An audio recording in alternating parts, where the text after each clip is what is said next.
They say time heals all wounds. They are wrong. For some of us, time is not a healer, it is a thief. I remember the sun. I remember the laughter of my neighbors. I remember a life where I had a name, a family, and a future.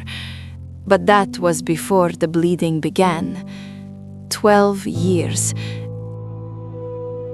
Do you know how long 12 years is? It is 4,380 days. Every morning, waking up with the faint hope that today it would stop. Every evening, lying down in the darkness, weaker than the day before. I watched the seasons change through the cracks in my shuttered window. Children grew up, elders died, the world moved on, but I remained. Stuck in a slow, silent death. I fought it. Oh, how I fought it. I went to the physicians, not just one but many. I traveled to the healers in the city, the herbalists in the hills. I drank their bitter potions. I endured their painful treatments. I listened to their promises. This root will bind the flow, they said. This incantation will restore you.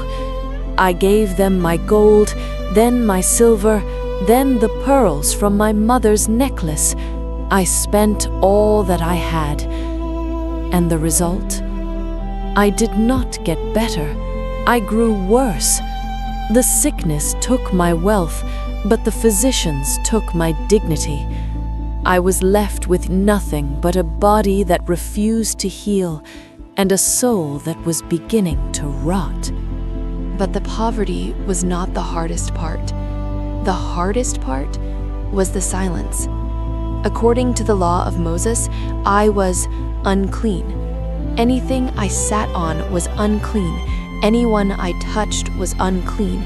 I was a walking contagion. My husband had to leave. My friends stopped visiting. If I walked in the market, I had to keep my head down, shouting, "Unclean, unclean," so that no holy person would accidentally brush against me.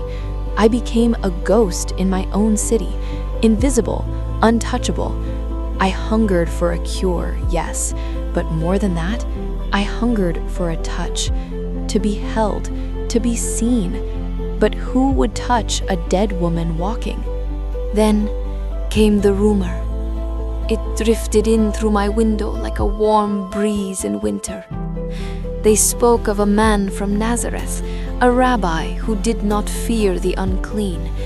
They said he touched lepers and they were cleansed. He spoke to the dead and they rose. A thought sparked in my chest, a dangerous, terrifying thought. If I could just touch his clothes, I will be healed. I knew the risk. If I went into the crowd in my condition and they discovered me, they could stone me. To them, I was a curse. But what did I have left to lose? I was already dead. I wrapped my face, I stepped out of the shadows, and I saw him. Or rather, I saw the wall of people surrounding him. The noise was deafening. The dust choked me. I was weak. I was shoved. I fell to my knees. I crawled through the forest of legs, gasping for air, terrified that someone would recognize me. But there he was. I couldn't see his face. I could only see his feet and the hem of his garment dragging in the dust, the blue tassel of the rabbi. I stretched out my hand, my trembling, unclean hand. I didn't ask, I didn't speak, I just reached.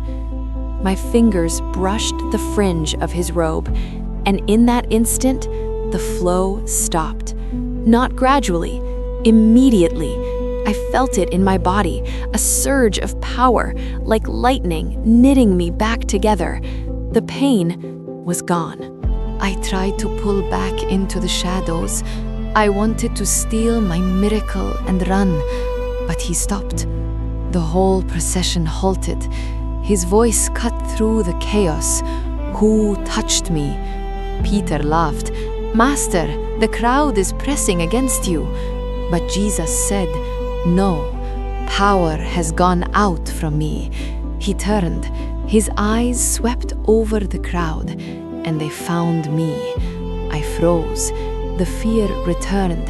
I had made the rabbi unclean. I had broken the law. I waited for the anger. I waited for the condemnation. Trembling, I fell at his feet. I told him the whole truth, the 12 years, the suffering, the theft of his power.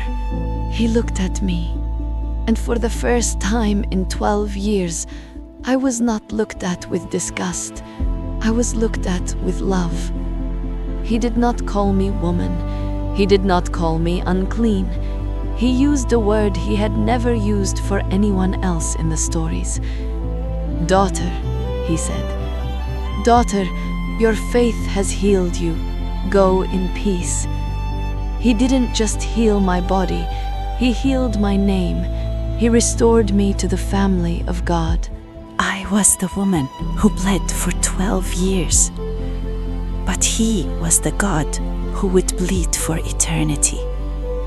My blood made me unclean, but his blood makes us clean. If you are broken, if you are isolated, if you are out of options, reach out. The hem of his garment is still there.